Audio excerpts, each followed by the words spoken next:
and how can you go through and farm repair parts quickly? Well, there's two ways that you can go through and farm repair parts pretty quickly. The first way that you could do that is simply by leveling up your different skills. So if we go over here to the trade skills section, so if we look at our skills here, if you're doing skills like jewelry crafting, engineering, armoring, and weaponsmithing, to level these up, you have to make a ton of different items that you have literally no use for in most cases. Now, there are some things that you can use to level up in engineering or jewelry crafting or armoring, for example, which you would then try to sell. But for most cases, you're simply going to go through and create a bunch of items, and then you're simply going to go through and scrap those items or salvage them. So if you are leveling up any of these skills, you're going to get a ton of repair parts from that. Now, how do you farm repair parts without leveling up your skills?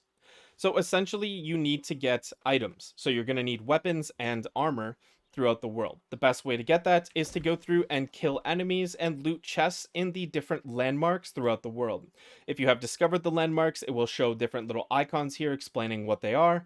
Or if you haven't, then it will show a question mark here. Now, obviously, the different tiers of the items that you get are going to be based on the zones that you are in.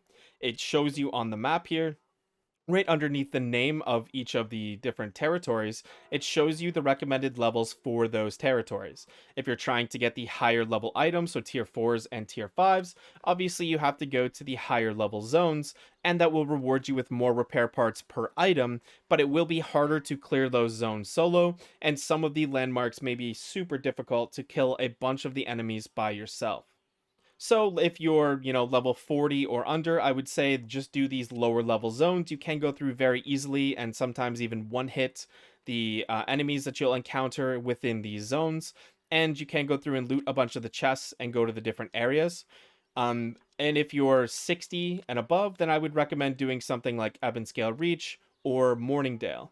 Those zones will give you tier 4 or tier 5 items. You can get tier 5s in Ebonscale, but you'll get tier 5s in or tier 4s in Morningdale, and you can go through and solo most of the different landmarks and stuff in this area by yourself. Obviously, the alternative to that is to do something like a world tour or to get a group of people and go to farm the high level elite zones in these unclaimed sections. That will get you, the most benefit, I would say, but you can't obviously do that solo, so you would either have to join a giant group of people and go around and loot a bunch of chests in all of these areas, or you would have to get a group together and do that as well. But if you are solo, then the best way would be to pick the zone, like I mentioned, that's best for you.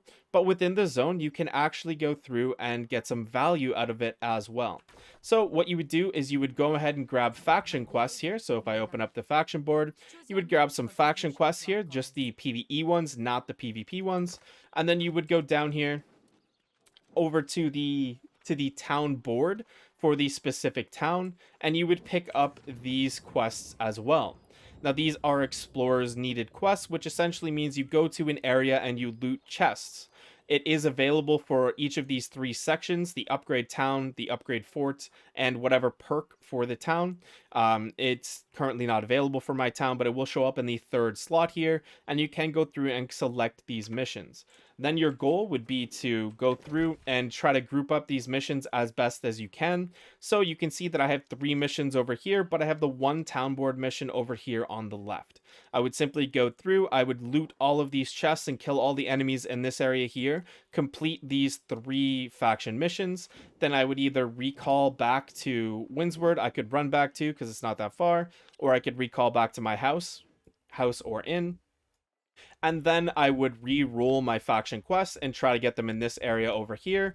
If I do, then I would do those and do this town board mission as well. If not, then I would try to re-roll the town board mission to try to get it in an area closer to wherever my faction quests are, and go through and do a bunch of those, clearing the landmarks and stuff. You can, if let's say, if, for example, if I got faction quests or town board missions over here, I could clear some of these landmarks on the way to it as well. And every chest that you loot has a chance to give you refining reagents, which obviously it's better to get the higher tier refining reagents. So that would be why I would personally go to Morningdale and get at least the greens, or Ebonscale and get some blues as well.